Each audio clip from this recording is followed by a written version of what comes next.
ਸਾਡਾ ਇਹ ਪ੍ਰੋਗਰਾਮ ਮੇਰਾ ਪਿੰਡ ਮੇਰੇ ਖੇਤ ਦੇਖ ਰਹੇ ਸਾਰੇ ਦਰਸ਼ਕਾਂ ਦਾ ਅਸੀਂ ਸਵਾਗਤ ਕਰਦੇ ਹਾਂ। ਅੱਜ ਦਾ ਸਾਡੇ ਇਸ ਪ੍ਰੋਗਰਾਮ ਦਾ ਵਿਸ਼ਾ ਹੈ ਮੱਕੀ ਦੀ ਕਾਸ਼ਤ ਅਤੇ ਇਸ ਦੀ ਵਪਾਰਕ ਵਰਤੋਂ। ਇਸ ਸੰਬੰਧੀ ਸਾਡੇ ਨਾਲ ਜਾਣਕਾਰੀ ਦੇਣ ਲਈ ਜੁੜੇ ਨੇ ਡਾਕਟਰ ਆਲਾ ਸਿੰਘ, ਜੋ ਕਿ ਭਾਰਤੀ ਮੱਕੀ ਖੋਜ ਸੰਸਥਾਨ ਲੁਧਿਆਣਾ ਵਿਖੇ ਬਤੌਰ ਵਿਗਿਆਨਕ ਆਪਣੀਆਂ ਸੇਵਾਵਾਂ ਨਿਭਾ ਰਹੇ ਨੇ। ਡਾਕਟਰ ਸਾਹਿਬ, ਤੁਹਾਡਾ ਸਵਾਗਤ ਕਰਦੇ ਹਾਂ। ਡਾਕਟਰ ਸਾਹਿਬ, ਸਭ ਤੋਂ ਪਹਿਲਾਂ ਤਾਂ ਸਾਡੇ ਕਿਸਾਨ ਵੀਰਾਂ ਨੂੰ ਦੱਸੋ ਕਿ ਜਿਵੇਂ ਅੱਜ ਕੱਲ੍ਹ ਸਾਈਲੇਜ ਲਈ ਮੱਕੀ ਦਾ ਵਧੇਰੇ ਪ੍ਰਯੋਗ ਕੀਤਾ ਜਾ ਰਿਹਾ ਹੈ, ਤਾਂ ਇਹ ਕੀ ਹੈ ਤੇ ਇਸ ਵਿੱਚ ਮੱਕੀ ਦੀ ਕਾਸ਼ਤ ਕਿਵੇਂ ਕੀਤੀ ਜਾ ਸਕਦੀ ਹੈ? ਸਾਈਲੇਜ ਲਈ ਕਿਸਾਨਾਂ ਦਾ ਅੱਜ ਕੱਲ੍ਹ ਰੁਝਾਨ ਬਹੁਤ ਵੱਧ ਰਿਹਾ ਹੈ, ਕਿਉਂਕਿ ਦੁੱਧ ਦੇਣ ਵਾਲੇ ਪਸ਼ੂਆਂ ਲਈ ਇਹ ਬਹੁਤ ਲਾਹੇਵੰਦ ਪਦਾਰਥ ਹੈ। ਡੇਅਰੀ ਸੈਕਟਰ ਤੋਂ ਇਹਦੀ ਬਹੁਤ ਡਿਮਾਂਡ ਹੈ।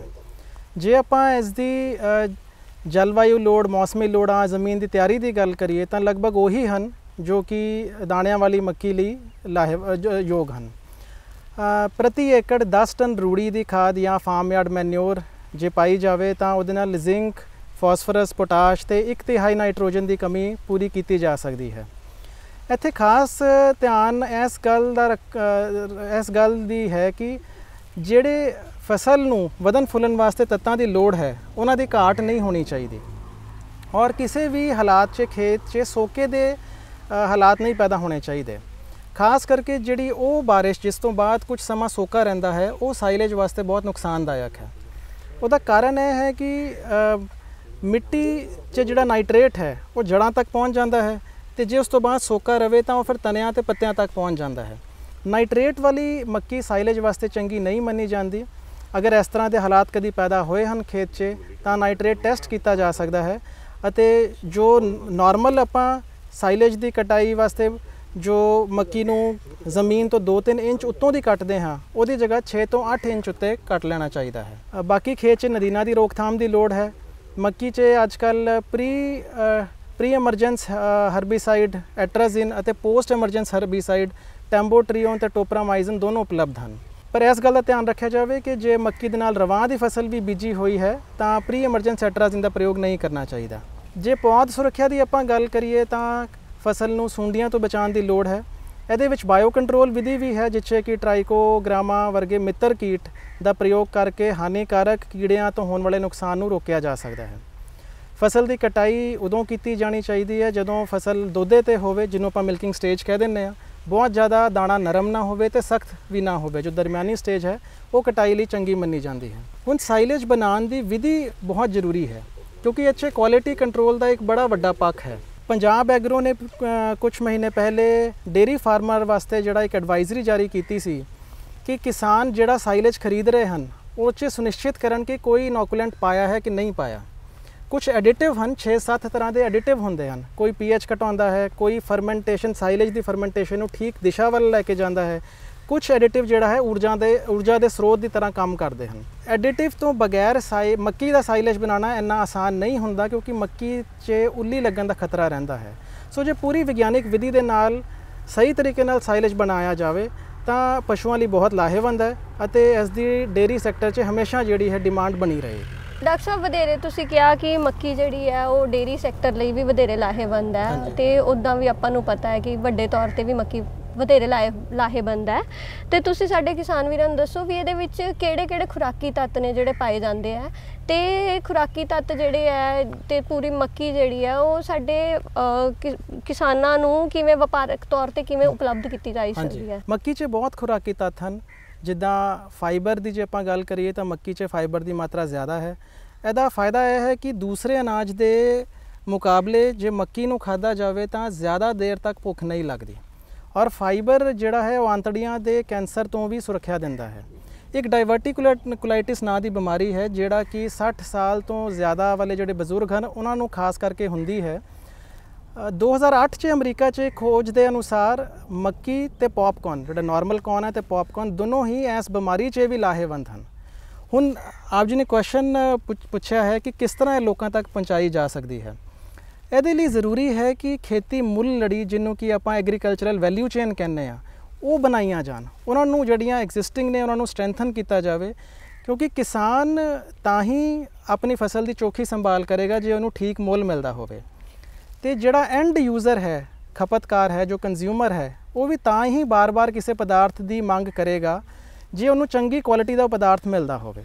ਸੋ ਕਿਸਾਨ ਔਰ ਖਪਤਕਾਰ ਦੇ ਦਰਮਿਆਨ ਇਹ ਜਿਹੜੀ ਜੋ ਫਾਸਲਾ ਹੈ, ਇਹ ਯੁਵਾ ਪੀੜ੍ਹੀ ਨੂੰ ਅੱਗੇ ਆਉਣਾ ਚਾਹੀਦਾ ਹੈ। ਉਹ ਦੇਖਣ, ਨਵੇਂ ਬਾਜ਼ਾਰ ਦੀ ਖੋਜ ਕਰਨ, ਮਾਰਕੀਟ ਸਰਵੇ ਅਸੈਸਮੈਂਟ ਕਰਕੇ ਇਸ ਤਰ੍ਹਾਂ ਦੀ ਐਗਰੀਕਲਚਰਲ ਵੈਲਿਊ ਚੇਨ ਨੂੰ ਐਸਟੈਬਲਿਸ਼ ਕਰਨ ਤਾਂ ਕਿ ਕਿਸਾਨਾਂ ਦਾ ਬਣਾਇਆ ਹੋਇਆ ਪਦਾਰਥ ਜਿਹੜਾ ਹੈ ਉਹ ਠੀਕ ਲੋਕਾਂ ਤੱਕ ਪਹੁੰਚ ਸਕੇ। ਤੁਹਾਨੂੰ ਜਾਣ ਕੇ ਹੈਰਾਨੀ ਹੋਏਗੀ ਕਿ ਪੂਰੇ ਭਾਰਤ ਵਿੱਚੋਂ ਪੰਜਾਬ 'ਚ ਸੀਲੀਅਕ ਡਿਜ਼ੀਜ਼ ਨਾਂ ਦੀ ਬਿਮਾਰੀ ਸਭ ਤੋਂ ਜ਼ਿਆਦਾ ਹੈ ਔਰ 2018 ਦੀ ਇੱਕ ਰਿਪੋਰਟ ਦੇ ਮੁਤਾਬਕ ਹਰ ਮਹੀਨੇ PGI 'ਚ 30 ਬੱਚੇ ਇਸ ਬਿਮਾਰੀ ਨਾਲ ਪੀੜਿਤ ਜਿਹੜਾ ਉੱਥੇ ਦਾਖਲ ਹੁੰਦੇ ਹਨ। ਸੀਲੀਅਕ ਡਿਜ਼ੀਜ਼ 'ਚ ਅਨਾਜ, ਜੌਂ ਜਾਂ ਜਵੀ ਵਰਗੇ ਜਿਹੜੇ ਪਦਾਰਥ ਹਨ ਇਹਨਾਂ ਨੂੰ ਪਚਾਇਆ ਨਹੀਂ ਜਾ ਸਕਦਾ, ਲੇਕਿਨ ਮੱਕੀ ਇਹਦੇ 'ਚ ਲਾਹੇਵੰਦ ਹੈ। ਸੋ ਕਿਉਂਕਿ ਮੱਕੀ ਉਹਨਾਂ ਲੋਕਾਂ ਤੱਕ ਪਹੁੰਚਾਈ ਜਾ ਸਕਦੀ ਹੈ ਜਿਨ੍ਹਾਂ ਨੂੰ ਇਹਦੀ ਬਹੁਤ ਲੋੜ ਹੈ। ਇਸ ਤੋਂ ਇਲਾਵਾ ਜੇ ਆਪਾਂ ਗੱਲ ਕਰੀਏ, ਮੱਕੀ 'ਚ ਲਿਊਟੀਨ ਤੇ ਜ਼ੀਆਜ਼ੈਂਥਿਨ 2 ਨਿਊਟਰੀਐਂਟ ਹੁੰਦੇ ਹਨ ਜਿਹੜਾ ਕਿ ਅੱਖਾਂ ਦੀ ਹੈਲਥ ਲਈ ਵੀ ਚੰਗੇ ਹਨ, ਅੱਖਾਂ ਦੀ ਸਿਹਤ ਲਈ ਚੰਗੇ ਹਨ। ਫਿਰ ਆਪਾਂ ਦੇਖੀਏ ਕਿ ਬਹੁਤ ਵਿਕਾਸ ਹੋਇਆ ਹੈ ਭਾਰਤ 'ਚ ਕੁਆਲਿਟੀ ਪ੍ਰੋਟੀਨ ਮੇਜ਼ ਦਾ। ਕੁਆਲਿਟੀ ਪ੍ਰੋਟੀਨ ਮੇਜ਼ ਮੱਕੀ ਜਿਹੜੀ ਹੈ ਉਹ ਖਾਸ ਤਰ੍ਹਾਂ ਦੀ ਮੱਕੀ ਹੈ ਜਿਸ 'ਚ ਕਿ ਲਾਈਸਿਨ ਤੇ ਟ੍ਰਿਪਟੋਫੈਨ ਦੀ ਅਮਾਊਂਟ ਜ਼ਿਆਦਾ ਹੈ ਔਰ ਇਹ ਵੀ ਜਿਹੜਾ ਹੈ ਮਾਲ ਨਿਊਟ੍ਰੀਸ਼ਨ ਨੂੰ ख़त्म ਕਰਨ ਲਈ ਕਾਫੀ ਲਾਹੇਵੰਦ ਹੈ। ਸੋ ਜਿਸ ਤਰ੍ਹਾਂ ਮੈਂ ਸੀਲੀਅਕ ਡਿਜ਼ੀਜ਼ ਦੀ ਪਹਿਲਾਂ ਗੱਲ ਕੀਤੀ, ਬਾਹਰ ਇਸ ਤਰ੍ਹਾਂ ਦੀਆਂ ਕੰਪਨੀਆਂ ਹਨ ਜਿਹੜਾ ਕਿ ਉਹਨਾਂ ਮਰੀਜ਼ਾਂ ਦੇ ਲਈ ਖਾਸ ਕਰਕੇ ਸੇਵਾਵਾਂ ਪ੍ਰਦਾਨ ਕਰਦੀਆਂ ਹਨ। ਕਿ ਪੰਜਾਬ 'ਚ ਵੀ ਇਸ ਤਰ੍ਹਾਂ ਦੀ ਮੁੱਲ ਲੜੀਆਂ, ਇਸ ਤਰ੍ਹਾਂ ਦੀਆਂ ਵੈਲਿਊ ਚੇਨਸ ਬਣ ਸਕਦੀਆਂ ਹਨ, ਇਹਨਾਂ ਨੂੰ ਦੇਖਣ ਦੀ ਲੋੜ ਹੈ। ਸੋ ਮੱਕੀ ਦੇ ਖੁਰਾਕੀ ਤੱਤ ਬਹੁਤ ਹਨ, ਇਹਦੇ 'ਚ ਸੰਭਾਵਨਾ ਇਸ ਵੇਲੇ ਵੀ ਹਨ, ਲੇਕਿਨ ਇਹਨਾਂ ਨੂੰ ਜਿਹੜਾ ਹੈ ਹੁਣ ਪ੍ਰਯੋਗ 'ਚ ਲਿਆਉਣ ਦੀ ਲੋੜ ਹੈ। ਇੱਕ ਮੱਕੀ 'ਚ ਫਾਈਟੋ ਨਿਊਟਰੀਐਂਟਸ ਬਹੁਤ ਹੁੰਦੇ ਹਨ। ਅਸਾਮ 'ਚ ਇੱਕ ਮੋਨਪਾ ਜਗ੍ਹਾ ਹੈ, ਉੱਥੇ ਦੀ ਜਿਹੜੀ ਮੱਕੀ ਹੈ ਉਹ ਹੁਣ ਉਹਦੇ ਲਈ ਜੀਓਗ੍ਰਾਫੀਕਲ ਇੰਡੀਕੇਸ਼ਨ ਟੈਗ ਲੈ ਰਹੇ ਹਨ। ਜੀਓਗ੍ਰਾਫੀਕਲ ਇੰਡੀਕੇਸ਼ਨ ਦਾ ਮਤਲਬ ਹੈ ਭੂਗੋਲਿਕ ਸੂਚਨਾ ਪੰਜੀਕਰਨ। ਉੱਥੇ ਦੀ ਮੱਕੀ ਦੀ ਜਦੋਂ ਇੱਕ ਵਾਰੀ ਰਜਿਸਟ੍ਰੇਸ਼ਨ ਹੋ ਜਾਏਗੀ ਤਾਂ ਉਹੀ ਲੋਕ ਉਸ ਮੱਕੀ ਨੂੰ ਉਗਾ ਸਕਣਗੇ ਔਰ ਉਸ ਮੱਕੀ ਦੀ ਜਿਹੜੀ ਹੈ ਮਾਰਕੀਟਿੰਗ ਕਰ ਸਕਣਗੇ। ਇਸੇ ਤਰ੍ਹਾਂ ਅਰੁਣਾਚਲ ਪ੍ਰਦੇਸ਼ 'ਚ ਇੱਕ ਤਵਾਂਗ ਜਗ੍ਹਾ ਹੈ, ਉੱਥੇ ਦੀ ਮੱਕੀ ਦੀ ਉਹ ਰਜਿਸਟ੍ਰੇਸ਼ਨ ਕਰਾ ਰਹੇ ਹਨ। ਹਿਮਾਚਲ ਪ੍ਰਦੇਸ਼ 'ਚ ਚੰਬਾ ਇਲਾਕੇ ਦੀ ਲਾਲ ਮੱਕੀ ਹੈ, ਉਹਦੀ ਰਜਿਸਟ੍ਰੇਸ਼ਨ ਕਰਾ ਰਹੇ ਹਨ। ਹਿਰਦੇ ਰੋਗ ਅਤੇ ਡਾਇਬਟੀਜ਼ ਵਾਲੇ ਜਿਹੜੇ ਮਰੀਜ਼ ਹਨ ਉਹਨਾਂ ਲਈ ਵੀ ਮੱਕੀ ਲਾਹੇਵੰਦ ਹੈ। ਸੋ ਮੱਕੀ ਦੀ ਮਨੁੱਖੀ ਭੋਜਨ ਖੇਤਰ 'ਚ ਅਪਾਰ ਸੰਭਾਵਨਾਵਾਂ ਹਨ, ਪਰ ਇਹਦੇ ਨਾਲ ਹੀ ਇਹ ਵੀ ਗੱਲ ਦੀ ਜ਼ਰੂਰਤ ਹੈ, ਜਿਸ ਤਰ੍ਹਾਂ ਮੈਂ ਪਹਿਲਾਂ ਦੱਸਿਆ ਕਿ ਮੱਕੀ ਨੂੰ ਉੱਲੀ ਲੱਗਣ ਦਾ ਖਤਰਾ ਹੈ। ਜਿਸ ਤਰ੍ਹਾਂ ਹੁਣ ਪੰਜਾਬ ਸਰਕਾਰ ਨੇ ਵੀ ਡਰਾਇਰ ਜਿਹੜੇ ਉਪਲਬਧ ਕਰਾਏ ਹਨ। ਸਮੂਹਿਕ ਤੌਰ 'ਤੇ ਠੀਕ ਪੱਧਰ 'ਤੇ ਜੇ ਮੱਕੀ ਨੂੰ ਸੁਕਾ ਲਿਆ ਜਾਵੇ ਤਾਂ ਮੱਕੀ ਇਹਨਾਂ ਸਾਰੇ ਬਾਜ਼ਾਰਾਂ 'ਚ ਪਹੁੰਚ ਸਕਦੀ ਹੈ। ਸੋ ਇਹਨਾਂ ਗੱਲਾਂ ਨੂੰ ਸੁਨਿਸ਼ਚਿਤ ਕਰਕੇ ਔਰ ਕਿਸਾਨ ਨੂੰ ਜਿਹੜਾ ਹੈ ਖਪਤਕਾਰ ਤੱਕ ਪਹੁੰਚਾਉਣ ਦੀ ਜਿਹੜੀ ਹੈ ਕੋਸ਼ਿਸ਼ ਕਰਨੀ ਚਾਹੀਦੀ ਹੈ। ਡਾਕਟਰ ਸਾਹਿਬ ਬਹੁਤ ਵਧੀਆ ਜਾਣਕਾਰੀ ਦਿੱਤੀ ਤੁਸੀਂ ਸਾਡੇ ਕਿਸਾਨ ਵੀਰਾਂ ਨੂੰ। ਉਮੀਦ ਕਰਦੇ ਹਾਂ ਕਿ ਸਾਡੇ ਕਿਸਾਨ ਵੀਰ ਤੁਹਾਡੀ ਇਸ ਜਾਣਕਾਰੀ ਤੇ ਅਮਲ ਕਰਨਗੇ ਤੇ ਵਧੇਰੇ ਮੁਨਾਫਾ ਕਮਾਉਣਗੇ। ਤੁਹਾਡਾ ਬਹੁਤ ਬਹੁਤ ਧੰਨਵਾਦ doctor Sahib.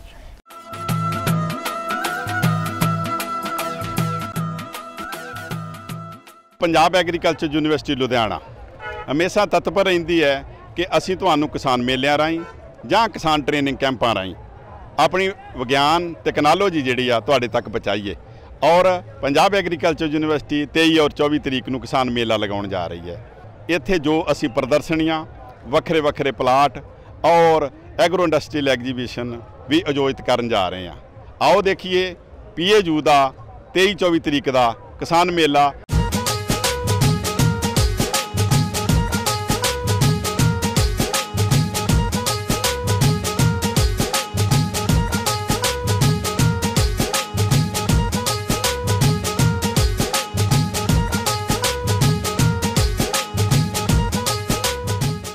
Doctor Sohan Singh Walia, director school of organic farming. ਤੇ ਸਾਡਾ ਜੋ school of organic farming the stall ਲੱਗਿਆ ਹੋਇਆ, ਇਹਦੇ ਵਿੱਚ ਅਸੀਂ ਮੁੱਖ ਤੌਰ ਦੇ ਉੱਪਰ ਜੋ ਅੱਜ ਕੱਲ੍ਹ ਦੇ ਸਮੇਂ ਦੀ ਮੰਗ ਅਨੁਸਾਰ ਜੋ ਸਾਡੀਆਂ ਜੈਵਿਕ ਲੋੜਾਂ ਨੇ, ਉਹਦੇ ਵਿੱਚ ਅਸੀਂ ਅਨਾਜ ਦੀਆਂ ਫਸਲਾਂ, ਸਾਡੀਆਂ ਤੇਲ ਬੀਜ ਫਸਲਾਂ, ਦਾਲਾਂ ਵਾਲੀਆਂ ਫਸਲਾਂ ਤੇ ਸਬਜ਼ੀਆਂ ਨਾਲ ਫਲਾਂ ਦੇ ਉੱਪਰ ਅਸੀਂ ਕੰਮ ਆਰੰਭਿਆ। ਤੇ ਇਹਦੇ ਉੱਪਰ ਅਸੀਂ 14 ਜੋ ਸਾਡੇ ਵੱਖ-ਵੱਖ ਫਸਲੀ ਚੱਕਰ ਨੇ ਉਹ ਅਸੀਂ ਜੈਵਿਕ ਤੌਰ ਦੇ ਉੱਪਰ ਅਸੀਂ ਸਿਫਾਰਿਸ਼ ਵੀ ਕੀਤੀ ਆ। ਉਹਨਾਂ ਬਾਬਤ ਅਸੀਂ ਕਿਸਾਨ ਵੀਰਾਂ ਨੂੰ ਜਾਣਕਾਰੀ ਦੇ ਰਹੇ ਹਾਂ ਤਾਂ ਕਿ ਉਹ ਜੋ ਜੈਵਿਕ ਵਾਲੇ ਪਾਸੇ ਨੂੰ ਆ ਸਕਣ। ਜੋ ਰੇਹਾਂ ਸਪਰੇਆਂ ਨੇ ਉਹਨਾਂ ਦੀ ਵਰਤੋਂ ਤੋਂ ਪਿੱਛੇ ਹਟ ਕੇ ਜੋ ਆਪਣੇ ਘਰੇਲੂ ਲੋੜਾਂ ਨੇ ਉਹ ਆਪਣੀਆਂ ਜੋ ਜੈਵਿਕ ਤੌਰ ਦੇ ਉੱਪਰ ਪੈਦਾ ਕੀਤਾ ਹੋਇਆ ਅਨਾਜ ਆ, ਤੇਲ ਬੀਜ ਆ, ਸਬਜ਼ੀਆਂ ਨੇ, ਉਹਨਾਂ ਤੋਂ ਪੂਰੀਆਂ ਕਰ ਸਕਣ। ਤੇ ਉਹਦੇ ਬਾਬਤ ਅਸੀਂ ਕਿਸਾਨਾਂ ਨੂੰ ਪੂਰਨ ਜਾਣਕਾਰੀ ਦੇ ਰਹੇ ਹਾਂ ਤੇ ਕਿਸਾਨਾਂ ਦਾ ਰੁਝਾਨ ਵੀ ਕਾਫੀ ਹੈ। ਕਾਫੀ ਸਾਡੇ ਕੋਲ ਕਿਸਾਨ ਆਏ ਨੇ ਸਵੇਰ ਦੇ।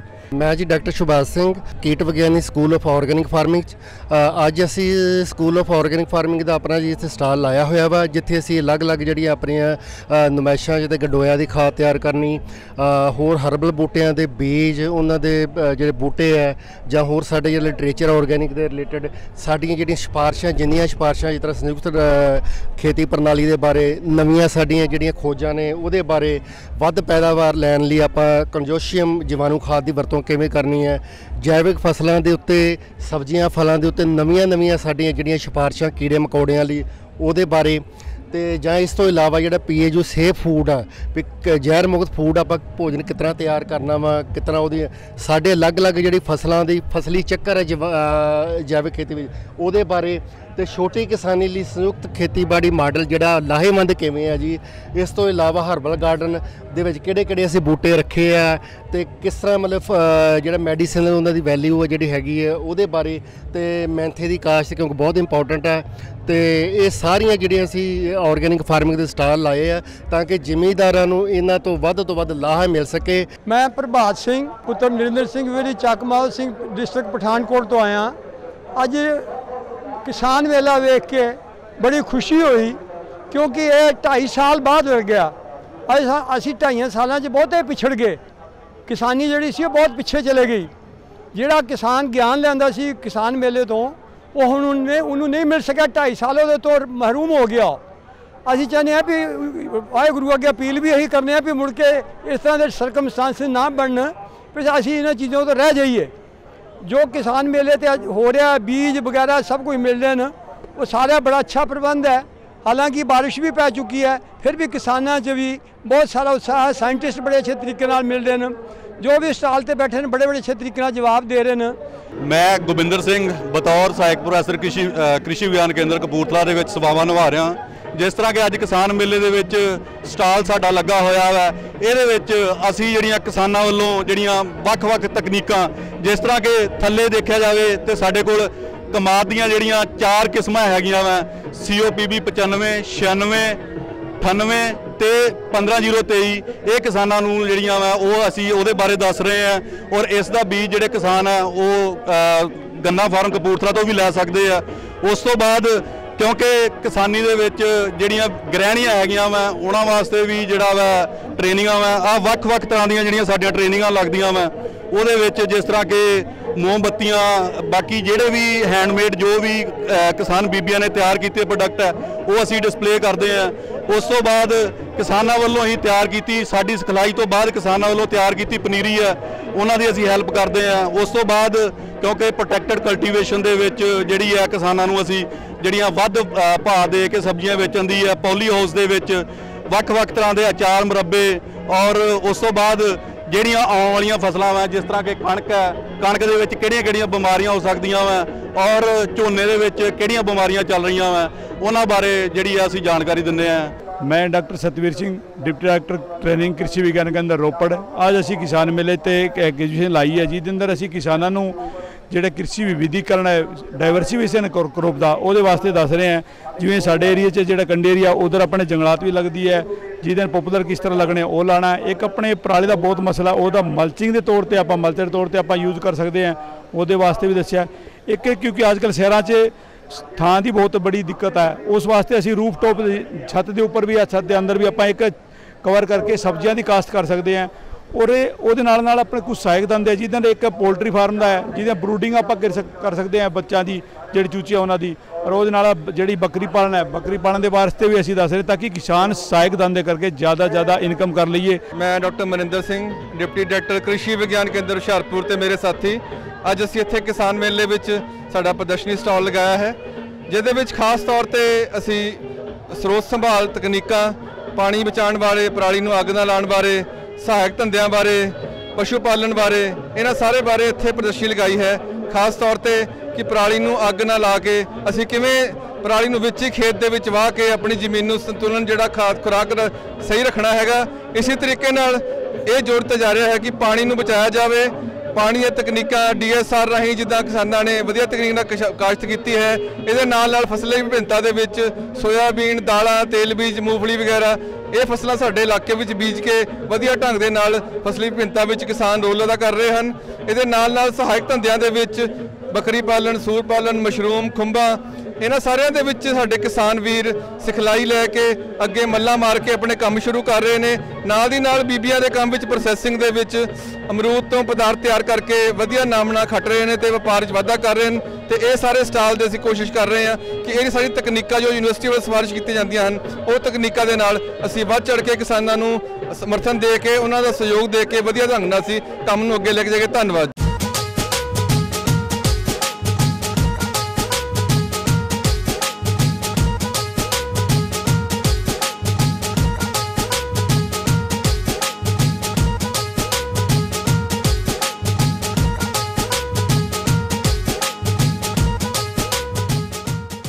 ਗੁਰਿੰਦਰਪਾਲ ਸਿੰਘ, ਪਿੰਡ ਥੇਗਲੰਦਰ, ਡਿਸਟ੍ਰਿਕਟ ਫਾਜ਼ਿਲਕਾ ਤੋਂ ਅਸੀਂ ਕਿਸਾਨ ਮੇਲਾ ਲੁਧਿਆਣਾ ਦੇਖਣ ਆਏ ਹਾਂ ਜੀ। ਇੱਥੇ ਸਾਨੂੰ ਪਹਿਲਾਂ ਤਾਂ ਸਰਕਾਰ ਦਾ ਬਹੁਤ ਬਹੁਤ ਧੰਨਵਾਦ ਕਰਨਾ ਚਾਹੁੰਦੇ ਜਿਹੜਾ 3 ਸਾਲ ਬਾਅਦ ਮੇਲਾ ਇੱਥੇ ਫਿਰ ਸ਼ੁਰੂ ਕੀਤਾ ਜੀ। ਤੇ ਇੱਥੇ ਵਧੀਆ ਨਵੇਂ ਜੋ ਸੰਦ ਹੈ, ਨਵੇਂ ਬੀਜ ਹੈ ਤੇ ਸਾਨੂੰ ਬਹੁਤ ਵਧੀਆ ਇੱਥੇ ਆ ਕੇ ਨੌਲੇਜ ਮਿਲਦੀ ਹੈ ਜੀ। ਮੈਂ ਸਰਦਾਰ ਪਰਮਜੀਤ ਸਿੰਘ, ਪਿੰਡ ਪਵਾਤ, ਜ਼ਿਲ੍ਹਾ ਲੁਧਿਆਣਾ ਦਾ ਰਹਿਣ ਵਾਲਾ ਹਾਂ। ਅਸੀਂ ਅੱਜ ਕਰੋਨਾ ਤੋਂ 2-3 ਸਾਲ ਬਾਅਦ ਜਿਹੜਾ ਅੱਜ ਕਿਸਾਨ ਮੇਲਾ ਲੱਗਿਆ, ਬਹੁਤ ਵਧੀਆ ਮੇਲਾ ਲੱਗਿਆ। ਅੱਜ ਕਿਸਾਨਾਂ ਨੂੰ ਬਹੁਤ ਜ਼ਿਆਦਾ ਸ਼ੌਂਕ ਸੀਗਾ ਕਿਉਂਕਿ ਮੇਲਾ ਦੇਖਣ ਦਾ, ਤੇ ਕਾਫੀ ਚਿਰ ਤੋਂ ਉਡੀਕ ਸੀਗੀ ਵੀ PSU ਦਾ ਮੇਲਾ ਕਰ ਲੱਗਦਾ। ਤੇ ਇਸ ਵਾਰ ਬਹੁਤ ਸੋਹਣਾ ਮੇਲਾ ਲੱਗਿਆ ਆਪਣੇ। ਤੇ ਜੋ ਇਸ ਵਿੱਚ ਦੇਖਣ ਨੂੰ ਵੱਖ-ਵੱਖ ਸਟਾਲਾਂ ਲੱਗੀਆਂ ਹੋਈਆਂ ਨੇ, ਵੱਖ-ਵੱਖ ਬੀਜਾਂ ਬਾਰੇ ਤੇ ਦਵਾਈਆਂ ਬਾਰੇ ਜਾਣਕਾਰੀ ਇੱਥੋਂ ਮਿਲ ਰਹੀ ਆ। ਤੇ ਮੈਂ ਦੇਖ ਰਿਹਾ ਵੀ ਅੱਜ ਇੰਨੀ ਰੌਣਕ ਇੱਥੇ ਵੀ ਬਹੁਤ ਜ਼ਿਆਦਾ ਜ਼ਿਮੀਂਦਾਰ ਪਹੁੰਚੇ ਹੋਏ ਨੇ ਤੇ ਬਹੁਤ ਜ਼ਿਆਦਾ ਖੁਸ਼ੀ ਹੁੰਦੀ ਆ ਵੀ ਵੱਖ-ਵੱਖ ਬੀਜਾਂ ਦੇ ਬਾਰੇ ਜਾਣਕਾਰੀ ਲੈ ਕੇ ਤੇ ਉਹ ਸਟਾਲਾਂ ਦੇ ਬਾਰੇ, ਆਪਣੇ ਮਸ਼ੀਨਾਂ ਬਾਰੇ ਜਾਣਕਾਰੀ ਲੈ ਕੇ ਸਾਨੂੰ ਬਹੁਤ ਜ਼ਿਆਦਾ ਖੁਸ਼ੀ ਹੈ ਤੇ ਮਾਣ ਮਹਿਸੂਸ ਹੋਇਆ। ਮੈਂ ਪਰਮਜੀਤ ਸਿੰਘ ਬਰਾੜ, ਸਨ ਆਫ ਸਰਦਾਰ ਜਗੀਰ ਸਿੰਘ, ਸਾਬਕਾ ਸਰਪੰਚ, ਪਿੰਡ ਥੇਗਲੰਦਰ, ਡਿਸਟ੍ਰਿਕਟ ਤੇ ਬਲਾਕ ਫਾਜ਼ਿਲਕਾ। ਸਾਡੀ ਸਰਕਾਰ ਨੂੰ ਗੁਜ਼ਾਰਿਸ਼ ਹੈ ਵੀ ਅਸੀਂ ਸਾਡੇ ਪਿੰਡ ਦੇ ਵਿੱਚ 50% DSR ਕੀਤੀ ਹੈ। ਕੁੱਲ ਰਕਬਾ ਪਿੰਡ ਦਾ 1000 ਏਕੜ ਹੈ। 500 ਕਿੱਲਾ DSR ਕੀਤੀ ਹੈ ਸਰਕਾਰ ਦੇ ਕਹਿਣ ਤੇ ਸਾਨੂੰ ਅਜੇ ਤੱਕ ਕੋਈ ਵੀ ਪੇਮੈਂਟ ਨਹੀਂ ਮਿਲ ਰਹੀ। ਸਾਡੀ ਸਰਕਾਰ ਨੂੰ ਇਹ ਗੁਜ਼ਾਰਿਸ਼ ਹੈ ਵੀ ਸਾਡੀ ਜਿਹੜਾ 1500 ਰੁਪਏ ਸਰਕਾਰ ਨੇ ਐਲਾਨ ਕੀਤਾ ਸੀ ਉਹ ਜਲਦੀ ਤੋਂ ਜਲਦੀ ਸਾਨੂੰ ਦੇਵੇ। ਮੈਂ ਸਰਬਜੀਤ ਕੌਰ, ਸੋਮਾ ਸੈਲਫ ਹੈਲਪ ਗਰੁੱਪ ਦੀ ਪ੍ਰਧਾਨ। ਮੈਂ ਆਪਣਾ ਬਿਜ਼ਨਸ ਕਰ ਰਹੀ ਹਾਂ, ਅਚਾਰ ਚਟਨੀਆਂ ਮੁਰੱਬਿਆਂ ਦਾ ਕੰਮ ਸ਼ੁਰੂ ਕੀਤਾ ਹੋਇਆ ਅਸੀਂ, ਜਿਹਦੇ ਵਿੱਚ ਆਪਣਾ ਸੈਲਫ ਹੈਲਪ ਗਰੁੱਪ ਬਣਾ ਕੇ ਕੰਮ ਕਰ ਰਹੇ ਹਾਂ। ਅਚਾਰ ਚਟਨੀਆਂ ਮੁਰੱਬਿਆਂ ਦੀ ਟ੍ਰੇਨਿੰਗ ਮੈਂ ਖੇਤੀਬਾੜੀ ਵਿਭਾਗ ਅਤੇ ਪੰਜਾਬ ਐਗਰੀਕਲਚਰ ਯੂਨੀਵਰਸਿਟੀ ਤੋਂ ਲਈ ਹੋਈ ਹੈ, ਜਿਸ ਵਿੱਚ ਉਹਨਾਂ ਨੇ ਸਾਨੂੰ ਅਚਾਰ ਚਟਨੀਆਂ ਮੁਰੱਬੇ ਕੈਮੀਕਲ ਤੋਂ ਰਹਿਤ ਕਿੱਦਾਂ ਬਣਾ ਸਕਦੇ ਹਾਂ ਅਸੀਂ, ਉਹਨਾਂ ਬਾਰੇ ਸਾਨੂੰ ਟ੍ਰੇਨਿੰਗ ਦਿੱਤੀ ਹੋਈ ਆ। ਅਤੇ ਅਚਾਰ ਚਟਨੀਆਂ ਮੁਰੱਬਿਆਂ ਦਾ ਅਸੀਂ ਕੰਮ ਕਰ ਰਹੇ ਹਾਂ ਹੁਣ ਬਹੁਤ ਵਧੀਆ। ਅਤੇ ਖੇਤੀਬਾੜੀ ਵਿਭਾਗ ਦੇ ਸੰਯੋਗ ਨਾਲ ਅਸੀਂ ਇਹ ਗਰੁੱਪ ਬਣਾਇਆ, ਜਿਸ ਦਾ ਨਾਮ ਹੈ ਸੋਮਾ ਸੈਲਫ ਹੈਲਪ ਗਰੁੱਪ। ਇਹ ਗਰੁੱਪ ਖੇਤੀਬਾੜੀ ਵਿਭਾਗ ਦੇ ਅੰਦਰ ਹੀ ਇੱਕ ਕਿਸਾਨ ਹੱਟ ਬਣਾਈ ਹੋਈ ਆ ਅਤੇ ਉੱਥੇ ਹੀ ਚੱਲ ਰਿਹਾ ਆ। ਖੇਤੀਬਾੜੀ ਵਿਭਾਗ ਨੇ ਸਾਡੀ ਬਹੁਤ ਸਹਾਇਤਾ ਕੀਤੀ ਹੈ ਅਤੇ PSU ਨੇ ਵੀ ਸਾਡੀ ਬਹੁਤ ਮਦਦ ਕੀਤੀ ਹੈ ਸਾਨੂੰ ਟ੍ਰੇਨਿੰਗ ਦੇ ਕੇ। ਅੱਜ ਤੁਸੀਂ ਵਿਗਿਆਨ ਦੇ ਮੇਲੇ ਦੇ ਵਿੱਚ ਇੱਥੇ ਇਕੱਠੇ ਹੋਏ ਹੋ। ਇਸ ਮੇਲੇ ਦੇ ਵਿੱਚ ਅਸੀਂ ਉਤਪਾਦਕ ਤਕਨੀਕਾਂ ਤੋਂ ਇਲਾਵਾ ਵੱਖ-ਵੱਖ ਕਿਸਮਾਂ ਦੇ ਬੀਜ ਵੀ ਦਿੰਦੇ ਹਾਂ। ਇਸ ਮੇਲੇ ਦੇ ਵਿੱਚ ਅਸੀਂ ਪਹਿਲੀ ਵਾਰ ਇੱਕ ਨਵੀਂ ਕਿਸਮ ਕਣਕ ਦੀ ਜੋ ਹੈ PBW 826 ਦਾ ਬੀਜ ਅਸੀਂ ਤੁਹਾਡੇ ਦੇ ਨਾਲ ਸ਼ੇਅਰ ਕਰ ਰਹੇ ਹਾਂ। ਉਹ ਤੁਸੀਂ ਬੀਜ ਲੈ ਕੇ ਜਾਓ ਔਰ ਉਸ ਦਾ ਬੀਜ ਅੱਗੇ ਵਧਾ ਕੇ ਉਹ ਅਗਲੇ ਸਾਲਾਂ ਲਈ ਆਪਣੇ ਲਈ ਵਰਤੋ, ਆਪਣੇ ਰਿਸ਼ਤੇਦਾਰਾਂ ਲਈ, ਗੁਆਂਢੀਆਂ ਲਈ, ਪਿੰਡ ਦੇ ਵਿੱਚ ਦਿਓ। ਇਸ ਤੋਂ ਬਿਨਾਂ ਹੋਰ ਵੀ ਜਿੰਨੀਆਂ ਹਾੜੀ ਦੀਆਂ ਫਸਲਾਂ ਨੇ ਉਹਨਾਂ ਦੇ ਬੀਜ ਉਪਲਬਧ ਨੇ ਯੂਨੀਵਰਸਿਟੀ ਵੱਲੋਂ। ਤੇਲ ਬੀਜ ਜਿਹਦੇ ਵਿੱਚ ਸਰੋਂ, ਅਲਸੀ, ਦਾਲਾਂ ਦੇ ਵਿੱਚ ਮਸਰ, ਛੋਲੇ, ਉਹਦੀਆਂ ਕਿੱਟਾਂ ਮਤਲਬ ਥੋੜਾ ਬੀਜ ਦਿੱਤਾ ਜਾ ਰਿਹਾ। ਉਹ ਤੁਸੀਂ ਲਿਜਾ ਕੇ ਆਪਣੇ ਘਰ ਖਾਣ ਜੋਗਾ ਜ਼ਰੂਰ ਪੈਦਾ ਕਰੋ। ਸਬਜ਼ੀ ਦੀਆਂ ਕਿੱਟਾਂ ਉਹਦਾ ਘਰ ਵਿੱਚ ਲਾ ਕੇ ਸਬਜ਼ੀ ਦੀਆਂ ਲੋੜਾਂ ਜ਼ਰੂਰ ਪੂਰੀਆਂ ਕਰੋ। ਪਹਿਲਾਂ ਤਾਂ ਮੈਂ ਤੁਹਾਡਾ ਬਹੁਤ ਧੰਨਵਾਦ ਕਰਨਾ ਚਾਹਣਾ। ਅੱਜ ਮੈਂ ਸਵੇਰੇ ਜਦੋਂ ਸਵਾਗਤ ਵੀ ਕੀਤਾ ਸੀ, ਇੰਨਾ ਰਸ਼ ਮੈਂ ਪੰਡਾਲ ਦੇ ਵਿੱਚ ਕਦੇ ਵੀ ਨਹੀਂ ਦੇਖਿਆ ਕਿਸੇ ਵੀ ਮੇਲੇ 'ਚ। ਅਸੀਂ ਜਿੱਥੇ ਬੀਜ ਦੇ ਰਹੇ ਹਾਂ ਉੱਥੇ ਵੀ ਜਾ ਕੇ ਆਏ ਹਾਂ, ਫਿਰ ਥਾਪਰ ਹਾਲ ਦੇ ਸਾਹਮਣੇ ਸਾਰੇ ਮੇਲੇ ਦਾ ਅਸੀਂ ਰਾਉਂਡ ਲਗਾਇਆ ਔਰ ਹਰ ਜਗ੍ਹਾ ਤੇ ਬਹੁਤ ਹੀ ਉਤਸ਼ਾਹ ਦੇ ਨਾਲ ਕਿਸਾਨ ਵੀਰ ਘੁੰਮ ਰਹੇ ਨੇ। ਔਰ ਇਸ ਦੇ ਨਾਲ ਜਿੰਨੀਆਂ ਵੀ ਸਾਡੀਆਂ ਪ੍ਰਦਰਸ਼ਨੀਆਂ ਲੱਗੀਆਂ ਨੇ, ਸਟਾਲਾਂ ਲੱਗੀਆਂ ਨੇ, ਚਾਹੇ ਉਹ ਯੂਨੀਵਰਸਿਟੀ ਦੀਆਂ ਨੇ ਚਾਹੇ ਪ੍ਰਾਈਵੇਟ ਅਦਾਰਿਆਂ ਦੀਆਂ, ਹਰ ਜਗ੍ਹਾ ਤੇ ਖੜ ਕੇ ਕਿਸਾਨ ਵੀਰ ਜਿਹੜੇ ਆ ਉਹ ਜਾਣਕਾਰੀ ਲੈ ਰਹੇ ਆ ਔਰ ਆਪਣੇ ਵਿਚਾਰ ਜਿਹੜੇ ਆ ਉਹ ਸਾਂਝੇ ਕਰ ਰਹੇ ਆ ਔਰ ਬਹੁਤ ਹੀ ਖੁਸ਼ੀ ਹੁੰਦੀ ਆ ਇਹਨਾਂ ਮੇਲਿਆਂ ਨੂੰ ਦੇਖ ਕੇ। ਔਰ ਇਸ ਦੇ ਨਾਲ ਹੀ ਮੈਂ ਤੁਹਾਨੂੰ ਸੱਦਾ ਦਿੰਦਾ 29 ਤਰੀਕ ਨੂੰ 29 ਸਤੰਬਰ ਨੂੰ ਸਾਡਾ ਇਹੀ ਮੇਲਾ, ਇਸੇ ਤਰ੍ਹਾਂ ਦਾ ਮੇਲਾ ਅਸੀਂ ਬਠਿੰਡਾ ਵਿਖੇ ਆਯੋਜਿਤ ਕਰਨ ਜਾ ਰਹੇ ਹਾਂ। ਉੱਥੇ ਵੀ ਇਸੇ ਤਰ੍ਹਾਂ ਪ੍ਰਦਰਸ਼ਨੀਆਂ ਲੱਗਣਗੀਆਂ, ਉੱਥੇ ਵੀ ਬੀਜ ਮਿਲਣਗੇ, ਉੱਥੇ ਵੀ ਇਸੇ ਤਰ੍ਹਾਂ ਸਾਹਿਤ ਦੀ ਵਿਕਰੀ ਵੀ ਹੋਵੇਗੀ ਔਰ ਸਾਡੇ ਨਾਲ ਤੁਹਾਡੇ ਸਾਇੰਸਦਾਨ ਨੇ ਸਾਡੇ, ਉਹ ਵੀ ਆਪਣੇ ਵਿਚਾਰ ਤੁਹਾਡੇ ਨਾਲ ਸਾਂਝੇ ਕਰਨਗੇ। ਸੋ ਵੱਧ ਚੜ੍ਹ ਕੇ ਸਾਡੇ ਮੇਲਿਆਂ 'ਚ ਯੋਗਦਾਨ ਪਾਓ। ਅੱਜ ਜੋ ਕਿਸਾਨ ਮੇਲਾ ਇੱਥੇ ਲੱਗਿਆ ਸਾਡਾ ਤੇ ਕੱਲ੍ਹ ਨੂੰ ਵੀ ਲੱਗਣ ਵਾਲਾ ਹੈ ਤੇ ਸਾਨੂੰ ਇੰਨੀਆਂ ਵਧਾਈਆਂ ਮਿਲ ਰਹੀਆਂ ਨੇ ਕਿ ਇਹਨਾਂ ਇਕੱਠ ਜਿਹੜਾ ਹੈਗਾ ਸ਼ਾਇਦ ਬਹੁਤ ਸਾਲਾਂ 'ਚ ਨਹੀਂ ਹੋਇਆ ਹੈਗਾ ਤੇ ਲੱਖਾਂ ਦੀ ਤਾਦਾਦ ਦੇ ਵਿੱਚ ਪਿੰਡ ਤੋਂ ਕੋਨੇ ਤੋਂ ਈਵਨ ਨਾਲ ਦੀਆਂ ਜਿਹੜੀਆਂ ਸਟੇਟਾਂ ਨੇ, ਹਰਿਆਣਾ, ਹਿਮਾਚਲ ਤੇ ਇਸੇ ਤਰ੍ਹਾਂ ਰਾਜਸਥਾਨ, ਉੱਥੋਂ ਵੀ ਕਿਸਾਨ ਵੀਰ ਆਏ ਹੋਏ ਨੇ। ਅਸੀਂ ਵੇਖਿਆ ਕਿ ਉਹਨਾਂ ਦੇ ਵਿੱਚ ਇੰਨਾ ਉਤਸ਼ਾਹ ਹੈ ਤੇ ਅਸੀਂ ਹੁਣ ਸੀਡ ਜਿੱਥੇ ਮਿਲਿਆ ਸਾਰੇ ਫਸਲਾਂ ਦਾ ਉੱਥੇ ਜਾ ਕੇ ਆਏ ਹਾਂ। ਵੱਡੀਆਂ ਲਾਈਨਾਂ ਲੱਗੀਆਂ ਨੇ ਤੇ ਲੋਕੀ ਬਹੁਤ ਖੁਸ਼ ਨੇ, ਕੋਈ ਹੁੱਲੜਬਾਜੀ ਨਹੀਂ, ਇੰਨਾ ਡਿਸਪਲਿਨ ਹੈਗਾ ਤੇ ਲੋਕੀ ਬਹੁਤ ਖੁਸ਼ ਨੇ। ਇੱਕ ਅਸੀਂ ਹੋਰ ਵੇਖਿਆ, ਅਸੀਂ ਅੱਜ ਕੱਲ੍ਹ ਮੇਲੇ ਦੇ ਵਿੱਚ ਕੁਝ ਥਾਵਾਂ ਦੇ ਉੱਤੇ ਆਨਲਾਈਨ ਮੇਲਾ ਵੀ ਦਿਖਾ ਰਹੇ ਹਾਂ। ਸੋ ਕਈ ਜਗ੍ਹਾ ਤੇ ਇੰਨਾ ਇਕੱਠ ਹੋਰ ਲੱਗਿਆ ਜਿੱਥੇ ਸਾਡੀ ਵੱਡੀ ਸਕਰੀਨ ਲੱਗੀ ਹੈ, ਇੱਕ ਮੇਲੇ ਦੇ ਵਿੱਚ ਮੇਲਾ ਲੱਗਿਆ ਹੋਇਆ ਹੋਰ ਉੱਥੇ ਵੀ ਬਹੁਤ ਇਕੱਠ ਹੈਗਾ। ਬਾਕੀ ਜੋ ਸਾਡੀ ਟੀਮ ਹੈ ਇੱਥੋਂ ਦੀ, ਸਾਡੇ deans, directors, head of the departments, teachers, students, ਖਾਸ ਕਰਕੇ ਜਿਹੜਾ ਸਾਡਾ ਡਾਇਰੈਕਟੋਰੇਟ ਆਫ ਐਕਸਟੈਂਸ਼ਨ ਐਜੂਕੇਸ਼ਨ ਹੈ ਉਹਦੇ ਜਿਹੜੇ ਡਾਇਰੈਕਟਰ ਨੇ ਡਾਕਟਰ ਅਸ਼ੋਕ ਕੁਮਾਰ ਜੀ, ਤੇ ਉਹ ਉਹਨਾਂ ਦਾ ਬਹੁਤ ਵੱਡਾ ਦੇਣ ਹੈ। ਉਹ ਸਵੇਰੇ 4 ਵਜੇ ਤੋਂ, ਕਹਿੰਦੇ ਮੈਨੂੰ ਸਾਰੀ ਰਾਤ ਨੀਂਦ ਨਹੀਂ ਆਈ, 4 ਵਜੇ ਤੋਂ ਮੈਂ ਮੇਲੇ 'ਚ ਘੁੰਮ ਰਿਹਾ ਤੜਕੇ ਤੋਂ। ਉਹਨਾਂ ਨੇ ਮੈਨੂੰ ਦੱਸਿਆ ਕਿ 4 ਵਜੇ ਸਵੇਰੇ ਜਿੱਥੇ ਬੀਜ ਵਿਕਦਾ ਉੱਥੇ ਲੋਕੀ ਬੈਠੇ ਸੀ ਕਿ ਅਸੀਂ ਬੀਜ ਲੈਣ ਵਾਸਤੇ ਕਿਤੇ ਪਛੜ ਨਾ ਜਾਈਏ, ਬੀਜ ਲੈ ਕੇ ਹੀ ਜਾਣਾ। ਸੋ ਇੰਨਾ ਉਤਸ਼ਾਹ ਉਹਨਾਂ ਦੇ ਵਿੱਚ ਹੈ। ਹੁਣ ਵੀ ਲੋਕੀ ਉੱਥੇ ਬਹੁਤ ਇਕੱਠ ਹੈ।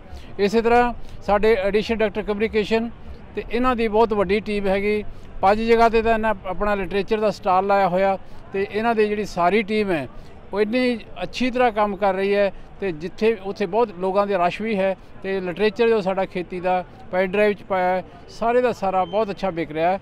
ਤੇ ਅਸੀਂ ਬਹੁਤ ਧੰਨਵਾਦੀ ਹਾਂ ਸਾਡੇ ਚੀਫ ਮਿਨਿਸਟਰ ਸਾਹਿਬ ਦਾ, ਜਿਹੜੇ ਕਿ ਆਪਣੇ ਕੰਮਕਾਰ ਛੱਡ ਕੇ ਇਹ ਸਾਡੇ ਮੇਲੇ 'ਚ ਪਹੁੰਚੇ ਹੈ ਤੇ ਸਾਡੇ ਕਿਸਾਨ ਵੀਰਾਂ ਦੀ ਇੰਨਾ ਹੌਸਲਾ ਉਹਨਾਂ ਨੇ ਵਧਾਇਆ ਹੈ। ਨਾਲ ਸਾਡੇ ਮਾਨਯੋਗ ਖੇਤੀ ਮੰਤਰੀ ਜੀ ਸਰਦਾਰ ਧਾਲੀਵਾਲ ਸਾਹਿਬ ਤੇ ਉਹ ਵੀ ਇੱਥੇ ਪਹੁੰਚੇ ਹੋਏ ਨੇ।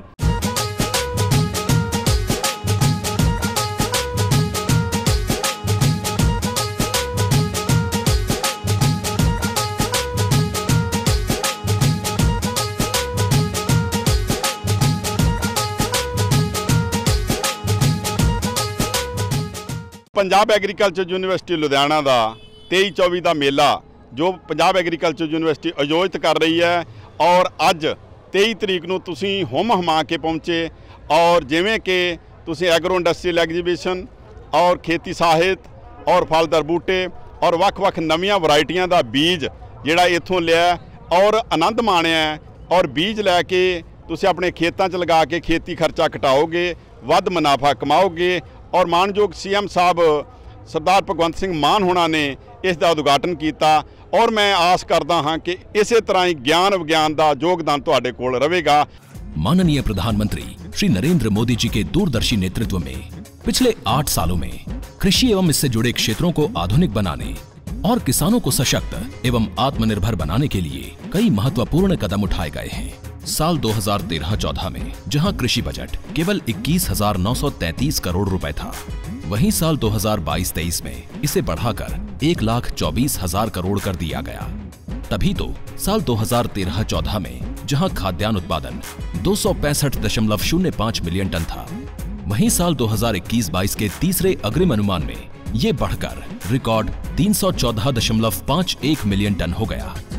वहीं साल 2013-14 में बागवानी फसलों का उत्पादन जहां 280 मिलियन टन था, वहीं साल 2021-22 में ये बढ़कर 333.25 मिलियन टन हो गया। किसानों की कृषि संबंधी जरूरतों के लिए पीएम किसान सम्मान निधि योजना लागू की गई। प्रधानमंत्री जो सम्मान निधि आती है ना, वो डायरेक्ट खाते में आती है, उसमें कोई दिक्कत नहीं, कोई व्यवधान नहीं। और फिर उसको निकाल के हम बाजरा को भी ले आते हैं, गेहूं को भी ले आते हैं, सरसों को भी ले आते हैं। बातें हमारे जो खेल चल तो बढ़िया। अब तक 11.37 करोड़ से भी ज्यादा पात्र किसानों को 2 लाख करोड़ रुपए से भी ज्यादा राशि ट्रांसफर की जा चुकी है। किसानों को प्राकृतिक आपदा और बेमौसम बारिश से होने वाले फसल नुकसान से बचाने के लिए प्रधानमंत्री फसल बीमा योजना की शुरुआत की गई। हमने 1800 रुपये प्रीमियम भरा था। अधिक वर्षा होने की वजह से पूरी फसल खराब हो गई थी। उसका हमने इंश्योरेंस कंपनी को उनको सूचना दी और उनके प्रतिनिधि आके हमारे खेतों का निरीक्षण किया उन्होंने, और उसके बाद में फिर हमारा बीमा 2022 में 76,000 रुपये मुझे प्राप्त हुआ। अब तक 10.69 करोड़ से ज्यादा आवेदक किसानों को 1,18,195 करोड़ रुपए से भी ज्यादा का भुगतान किया गया है। साल 2014 के मुकाबले अब किसानों को दलहन, तिलहन और धान की उत्पादन लागत से 1.5 गुना ज्यादा एमएसपी दिया जा रहा है। इस बढ़े हुए एमएसपी दर पर साल 2020-21 में 991 लाख मीट्रिक टन से ज्यादा गेहूं व धान की खरीद हुई। 2,44,159 करोड़ रुपए मूल्य की गेहूं व धान की फसलों की रिकॉर्ड खरीदी हुई, जिससे 1.75 करोड़ से भी अधिक किसानों को फायदा हुआ। एग्री इंफ्रास्ट्रक्चर फंड के तहत 1 लाख करोड़ रुपए की मदद से कृषि और इससे संबंधित बुनियादी ढांचों को विकसित किया जा रहा है। AIF के थ्रू हमको लोन मिला, जिससे ये मिल चल रही है। इस क्षेत्र में ऐसी और भी मिलें हैं और भी प्रोजेक्ट हैं जो चल रहे हैं। ये सरकार का बहुत अच्छा इनिशिएटिव है, जिससे गांव में खुशहाली आ रही है। 313.58 लाख से भी ज्यादा नए किसान क्रेडिट कार्ड जारी किए गए। मिट्टी में पोषक तत्वों के अधिकतम उपयोग करने के लिए किसानों को सॉइल हेल्थ कार्ड जारी करने की शुरुआत की गई। विभिन्न चरणों में अब तक 23 करोड़ से भी ज्यादा सॉइल हेल्थ कार्ड्स जारी किए जा चुके हैं। किसान की आय में बढ़ोतरी करने और पर्यावरण को स्वस्थ रखने के लिए परंपरागत कृषि विकास योजना को बढ़ावा दिया गया। ये गंगा के किनारे जैविक खेती करना ये बहुत ही जरूरी जो सरकार का उपक्रम है।